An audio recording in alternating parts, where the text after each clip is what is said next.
Namaste. We had started seeing Bhagavat Vachanamrutam, talks with Bhagavan Ramana Maharishi. The first one in English was on 9th November. That was on Thursday. Today is 11th November, Saturday. This continues with the same slide which was shared to you.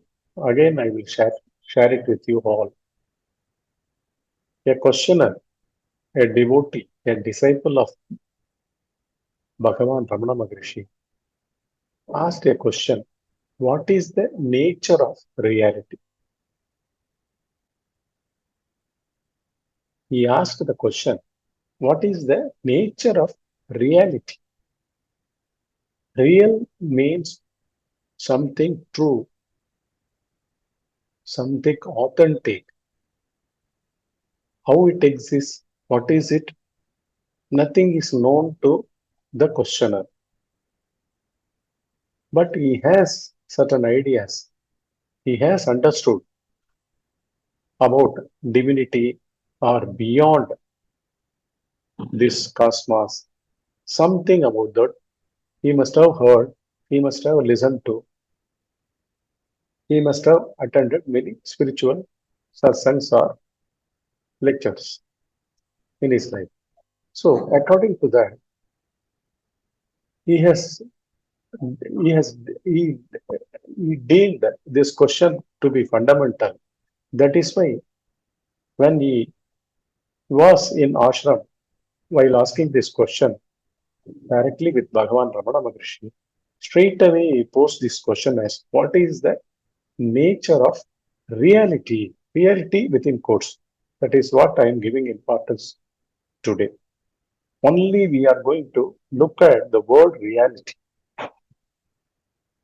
For this, Bhagavan has given his reply under three statements A, B, C. All the statements start with the word existence. So, reality immediately represents something about existence. But what is that existence according to Bhagavan, and what is generally an ordinary man deems it to be? What he deems it? What he thinks about existence?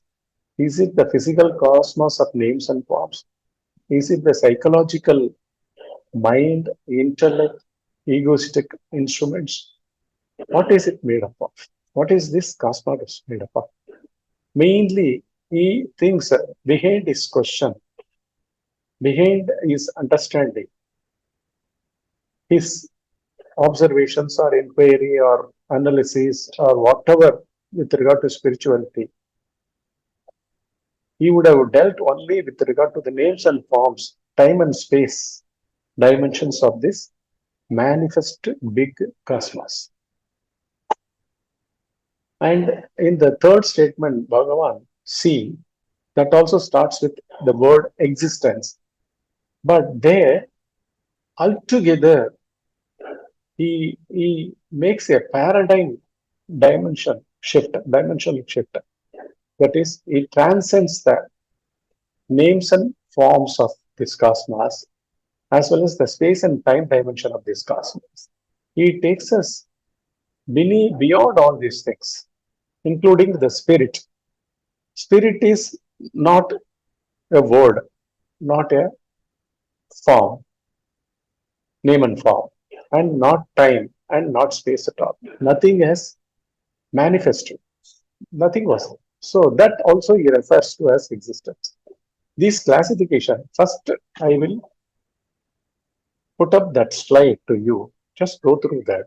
After that, we will deal with it word by word, what Bhagavan has meant with regard to existence, that is the reality about the existence, the nature of reality about existence, with regard to an ordinary man and with regard to a self-realized jnani. What difference does it make in both of them? Okay. Now I will share the screen with you with regard to the slide. Now you are looking at that slide. This is Bhagavat Vachanamrutam,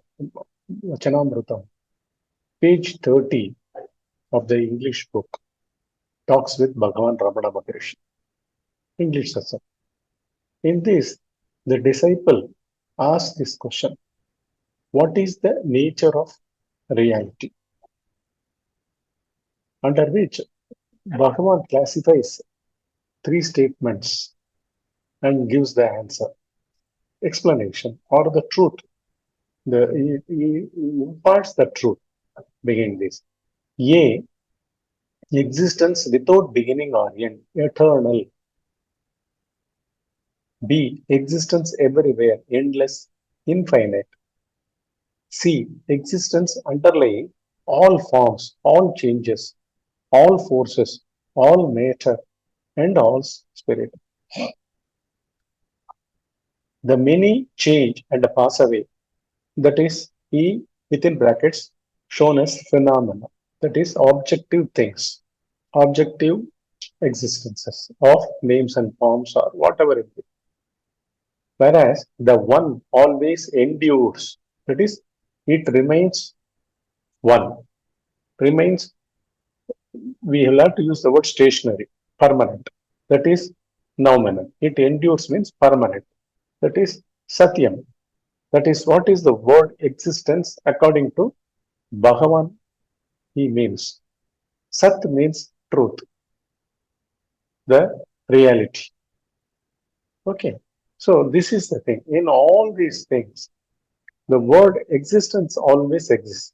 So the nature of reality for an ordinary man, it is about the world of time and space, names and forms, whatever appearances. 14 billion light years ago, the scientists have said, that is, according to scientists of quantum physics and cosmology, their declaration is that 14 billion years ago, this cosmos has come from a big bang. That is what they pronounce and declare. Now, I will start explaining what is this existence he meant in these three statements. The many change and pass away phenomena, and what is that endures as the noumena, the self, that I will start explaining. See, Bhagavan has used the word to impart the truth or give the transmission about the nature of reality using the main common word as existence.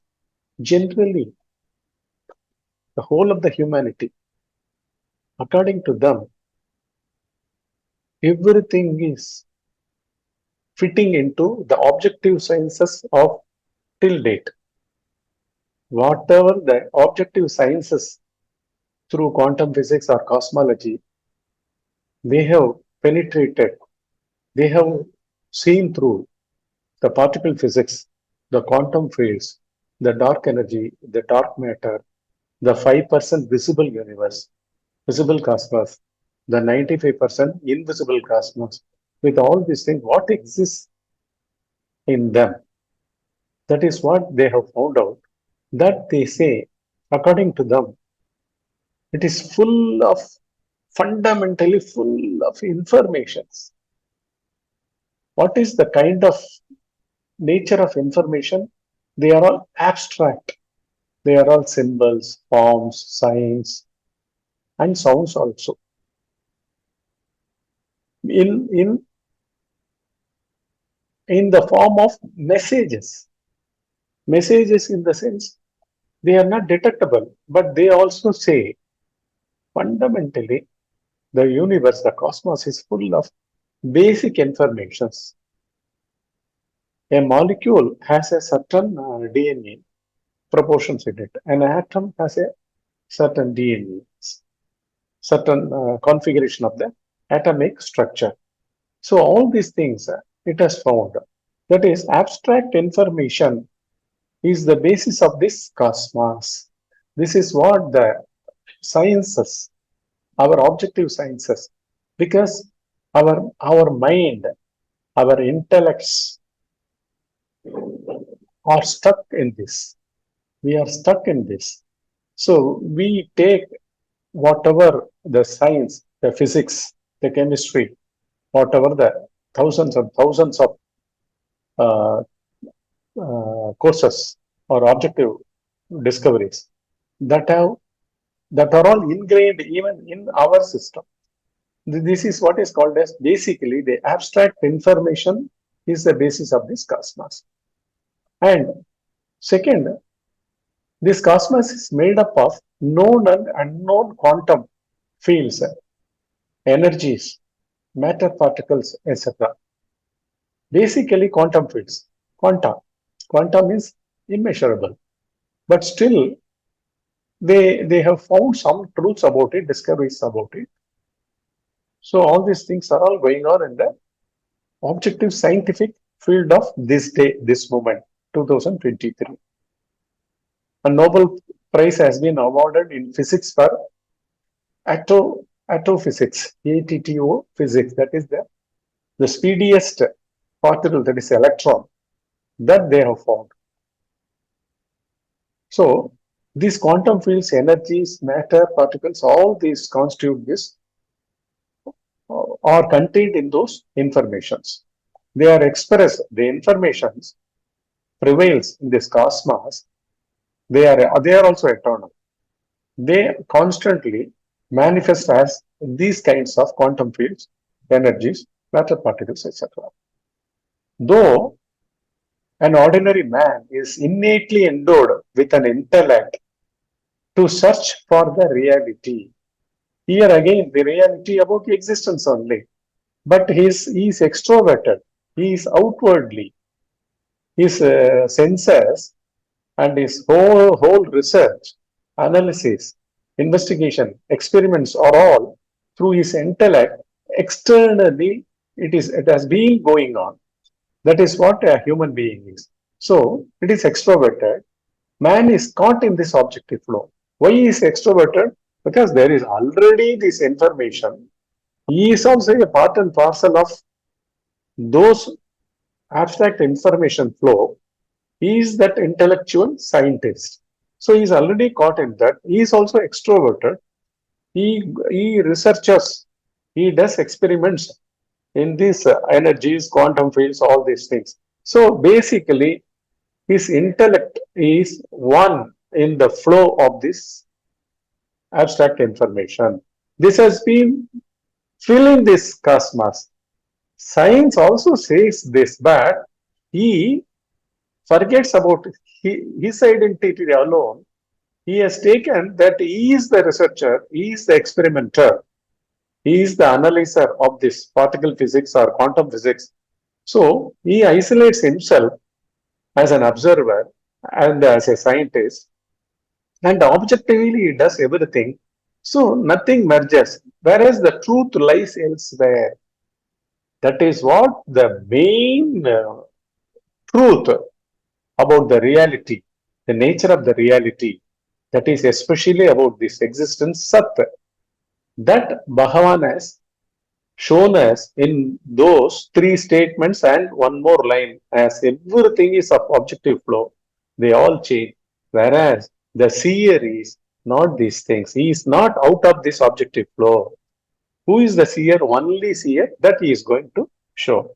And to know or to realize, even for a scientist, because he takes himself to be that physical frame as that scientist by name and form. And that name and form, through his research material or content in his mind, as well as in his intellect, intellect guides him throughout his waking states to continue the research. So, what is that intellect? It is nothing but it is one among immeasurable flow of abstract information of this cosmos. Abstract information. See, even when a man and a woman,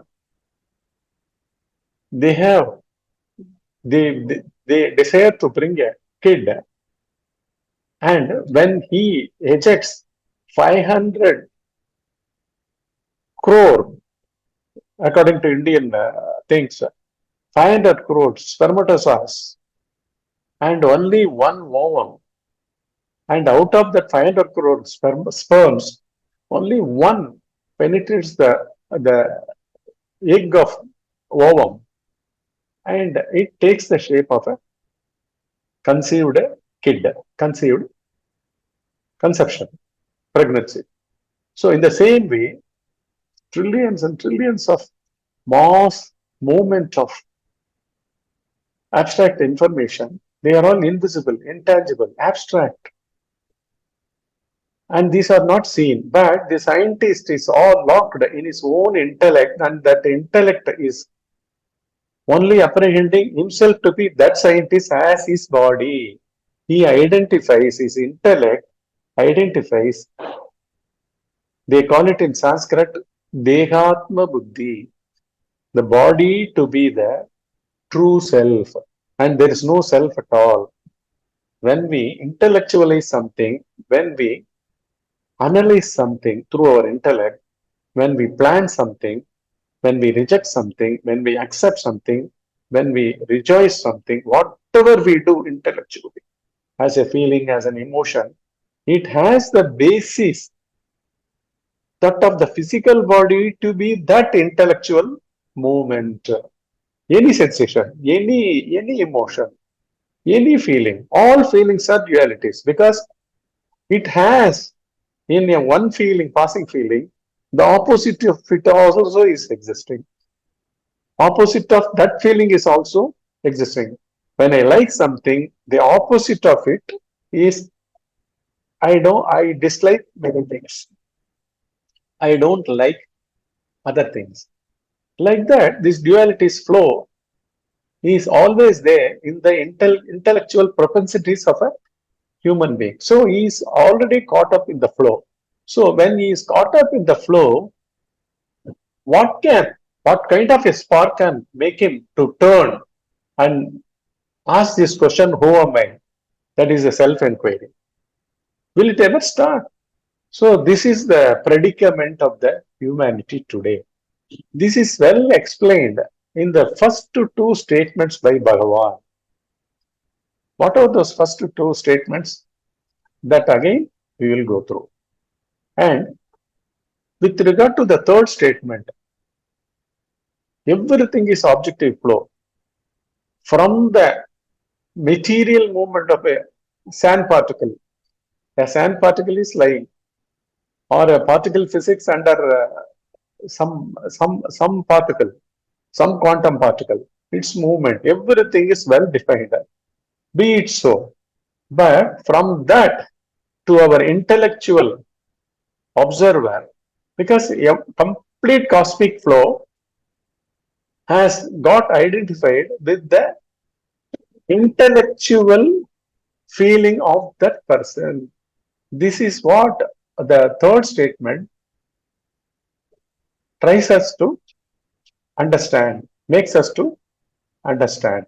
Again, we will show that slide and see the question again.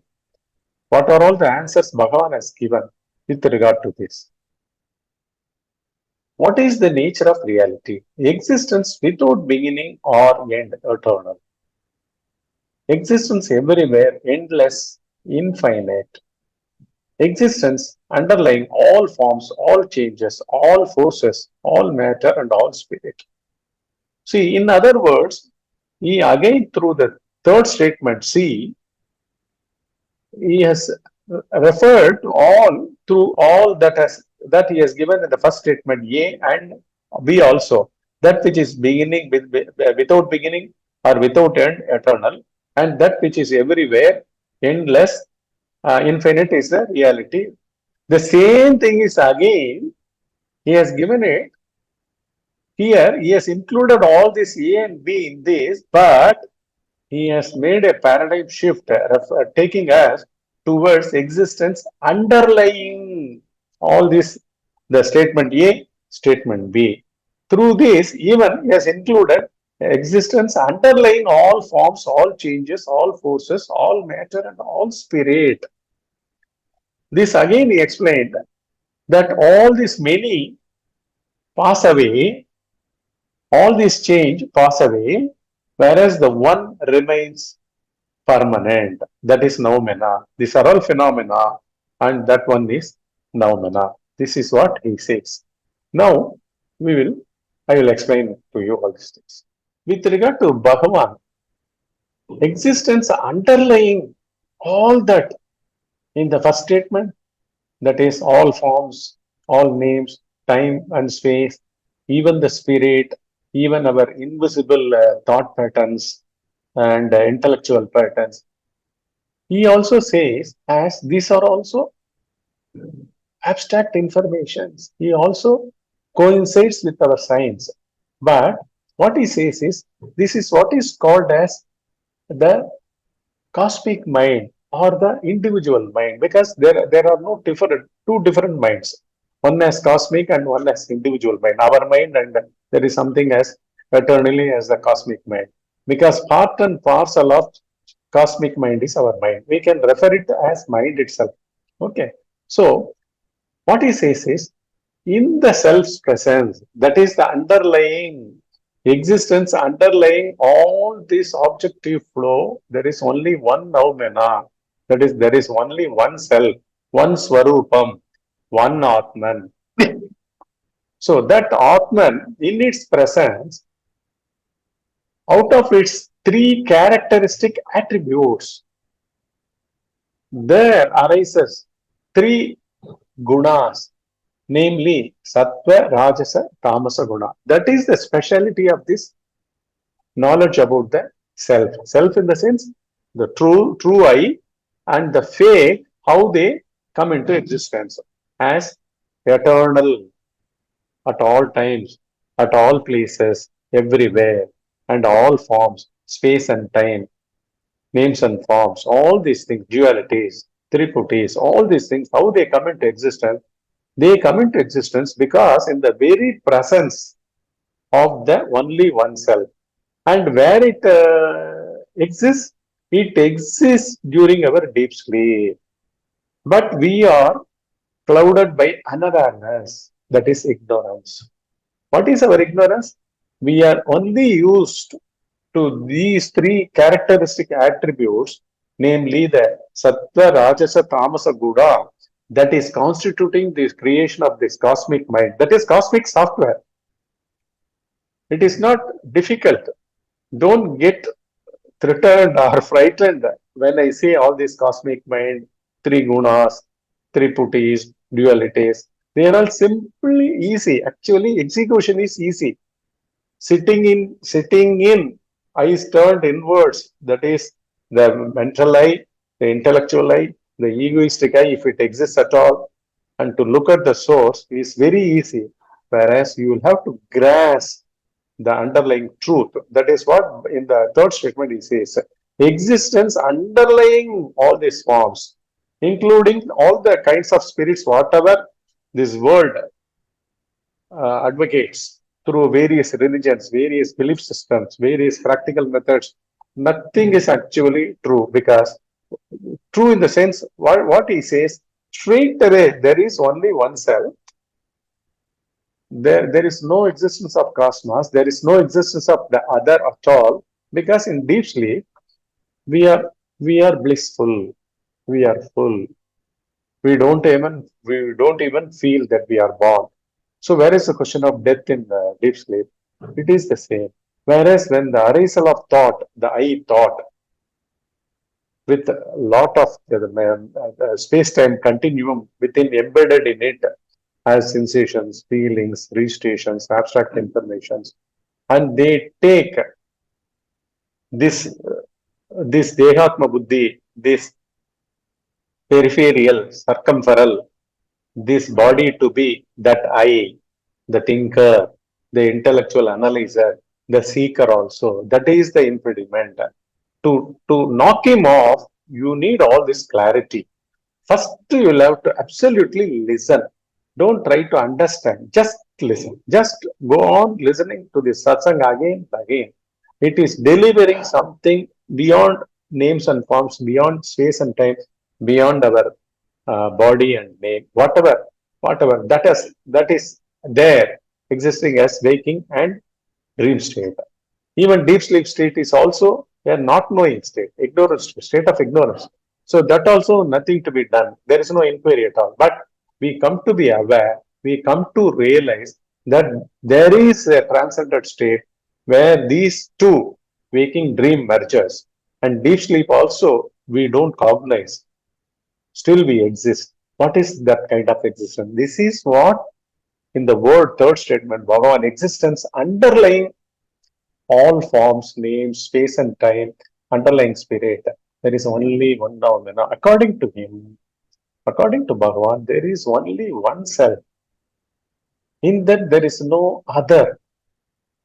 The seer, the knower, and the known, the seer and the seen as dualities, and there is no space-time continuity because we don't exist to perceive anything at all.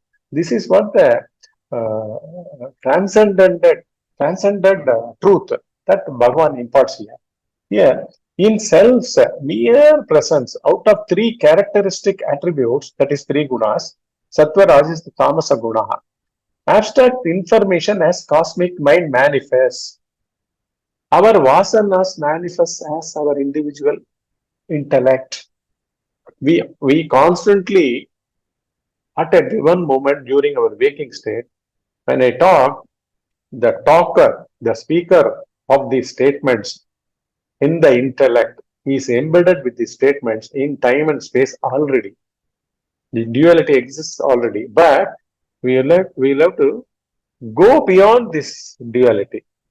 What is that which goes beyond? Because we have to come out of this thinking. We should know who is the thinker. The body cannot be the thinker. Similarly, the body cannot be the intellect, that is the feeling. The body is a matter of inertia. That is what is clearly as jnana shown during our deep sleep state. So there is no confusion about it. Then how come all this get animated and we become very serious during our waking state as well as in our dream state? Because the dualities flow through us, through these three characteristics in varying degrees, in each one of us, in each moment also, because space and time also is embedded in the three characteristic attitudes. So we have to be meticulously watch this, where they arise, who is the thinker. That is what the kind of thing we are going to see in just be inner gaze. So this is the main fountainhead, that is the three gunas as cosmic flow of information in the sheer presence, mere presence of the self, the Atman, the Swarupam, it arises. This is the third statement Bhagavan has stated. The existence underlying all this. Then out of this information flow arises a human being also who stops going outwardly in a particular birth. Because this needs a maturity. Because who will turn inward? One who has completely exhausted going outwards, and one who has done with it, one who has seen through what is this external things. See, I am the seer, I am seeing a visual, a sight. I am the speaker, I am speaking something already embedded in me. These dualities he has to transcend. How to transcend? He has to stay still. He has to stay silent within him in just be in that case. Our channel name itself is just be in that case. This we impart through our Jnana Diksha course also. Thinker level, feeler level, then eradicating the egoistic level fundamentally. All these three levels in three different time, 2 hours, we have been giving the Diksha. We ask him to do practically. This is what we have been going on.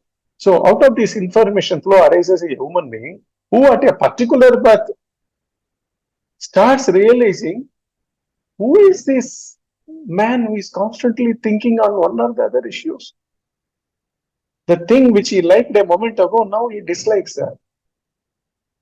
Like this, so many dualities of feelings with regard to his as well as with regard to the world. What is this confusion going on as thinker? What is this confusion going on as a feeler within the body? Because everything germinates, originates within, from within. What is that within? Because this within and without is again a duality. It is because of the language we say without is outside body and within is inside mind, intellect, and ego. And these three also have to be transcended. That is what in Tamil they say for God, kada hyphen ul, transcend the inner instruments, like that they call it. So he realizes the egoistic I feeling that is at the fountainhead of the intellect. He is the source of complete millennia of past, this cosmic flow of information, abstract information. That is in Veda, in the realization, self-realization process, they call it as vasanas, tendencies, characteristic attitudes, or the inclinations with which our every moment's life is enmeshed, got trapped. Because there is already a prime motivated being within a thought, a feeling, and an experience that has been guiding us, that has been taking us towards the world. We are not going to say world is wrong or these instruments are wrong. We are going to look at them. This is what is called as Atmajnana, that is knowledge about the true self, as well as while looking for the true self, all the false selves will fall off. This is going to oh, completely go away. This is what we are going to say. And at one birth, at a particular birth, when he is fully ripened, when he looks within himself, while what the thinker is, who the feeler is, who the experiencer is, then something radically happens. That is what is, he goes silent. There is mauna comes and descends and envelops in him. Then at the same time, if he has the grace of meeting a self-realized guru or jnani, one who has realized and one who is living also, because we have so many books of Bhagavan, but they impart so many things, but we don't know how to go beyond those words and look transparently the truth which he says in those lines.